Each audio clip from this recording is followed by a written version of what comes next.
So if you've been following Star Wars for a while, you know it's not in a very good place right now. Or at least it wasn't. At the end of Rise of Skywalker, after The Last Jedi and Solo and now The Rise of Skywalker, Star Wars fans were in a very divided place.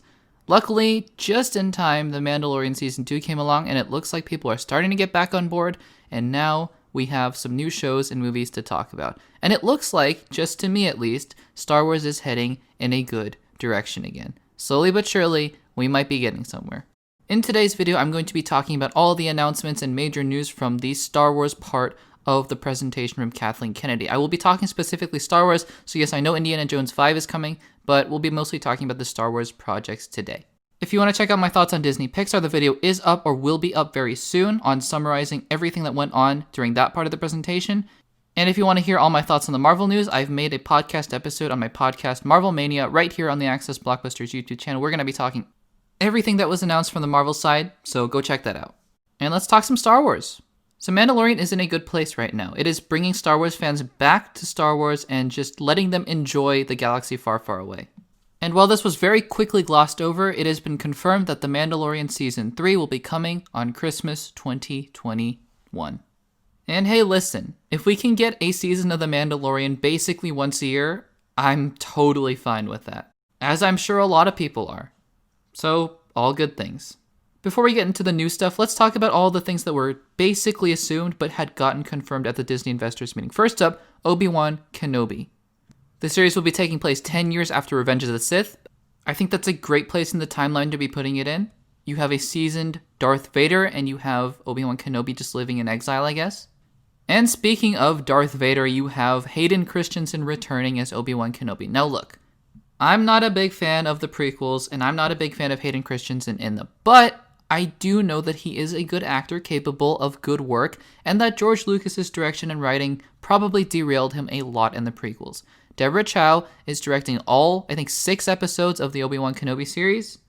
She is a fantastic director, and I am beyond excited to see Hayden back. I think that he deserves a second chance, and I think he'll do well. I'm not sure if he's going to give an Oscar-worthy or an Emmy-worthy performance, but I think he will do well. And we are going to get to see the rematch of a lifetime in Darth Vader versus Obi-Wan. I cannot wait. I guess this is officially round 3, right? Obi-Wan won round 1 and Darth Vader won round 3, so who wins round 2? Who knows? I'm just excited to see Ewan McGregor back again as Obi-Wan. I love him in the role, and I think Hayden has the chance to do something really special with Darth Vader this time around, so again, sign me up for the Obi-Wan series. I'm so excited. Next up, we got a little sizzle reel from Andor. I did a little bit of a breakdown of it on this channel. I wasn't terribly excited for Andor, and as I talked about in the breakdown video, I was wondering where K2SO was in all these announcements because I thought I heard a while ago that K2SO was going to be in the show with Alan Tudyk back. He and Andor together, some of my favorite parts of Rogue One. But then again, I like Diego Luna's Cassian Andor, so I think the show will do fine. What really excites me more than Cassian Andor is the fact that it's going to be a spy thriller. I love the thriller genre, I love the spy genre. Sign me up for this. It's going to be great to see the beginnings of the rebellion, although, you know, we've seen a lot of that for sure. But maybe a new look, and yeah, 12 episodes? That's a lot, actually. Am I over the moon about this show? No. Am I excited? I wouldn't even say I'm excited yet. Maybe I need to see a trailer, but am I interested? Absolutely. And then finally, discussed towards the end of the panel, we got news that yes, Taika Waititi is working on his Star Wars film. That's about it for that. Oh, and yes, a Bad Batch show is coming. I should mention that. And we got a little bit of a sizzle reel as well. It looks great. It looks like Clone Wars 2. I'm excited for that, though, again, not over the moon, but I'll have to see some more in order for my excitement to go up that much more. It's difficult. It's going to be extremely difficult to recapture the magic of Clone Wars, but if anyone can do it, it's Dave Filoni, again, in Clone Wars, again. It really looks like Clone Wars 2. Let's talk about some new projects, though. So a couple that are interesting at the very least, but maybe not exciting to me as of yet, are Star Wars Visions and A Droid Story.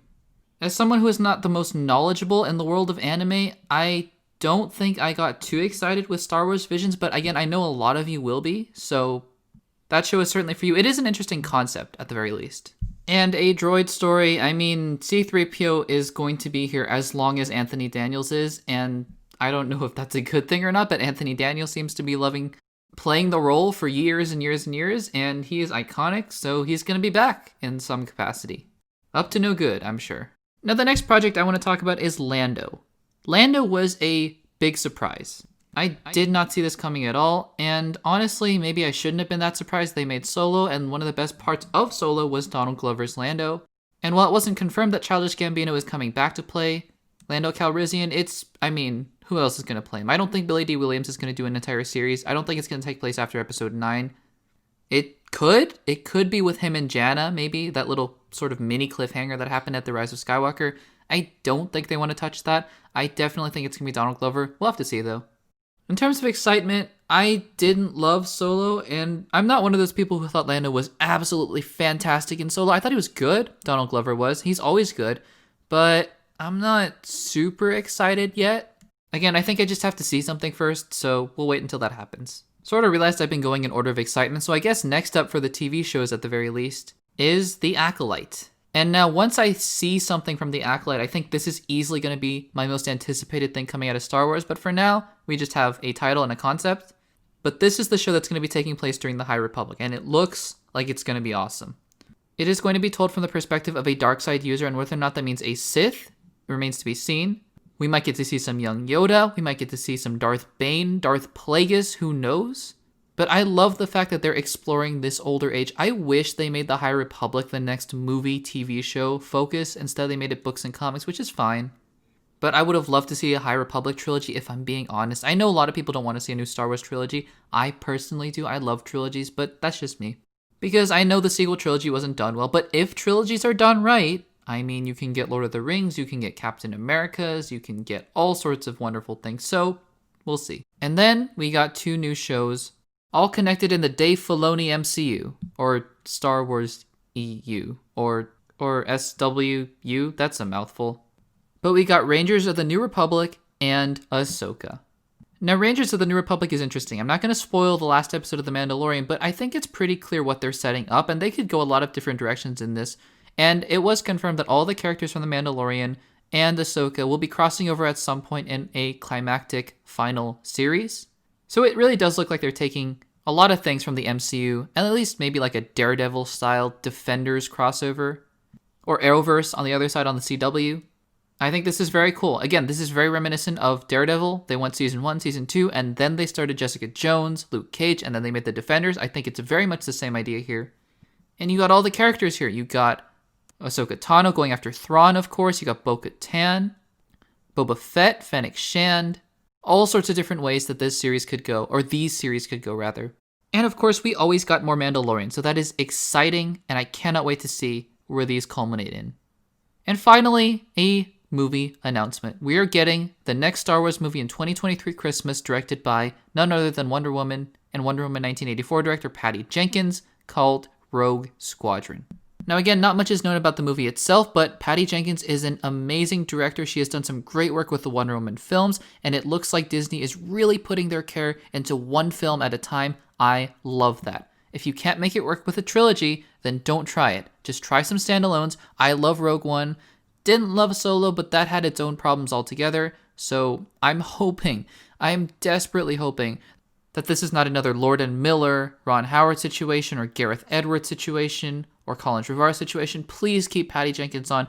Please keep Taika Waititi on and just let them do their thing. That's what they're good at, and that's what they can do. Here's hoping. And that was about it from Star Wars. It seems like a lot, and it is a lot, but honestly, once you kind of get a scope of when things are coming out, we're going to be wanting more by the time next Christmas comes around. I think that's a great thing. Am I surprised they haven't announced a trilogy, or the Rian Johnson trilogy, or a Boba Fett series? No, I don't think so. Disney is in a weird place with Star Wars right now, and I think it's best for them to just take their time and move forward at a slow pace. Best not to rush anything like they did with the sequel trilogy.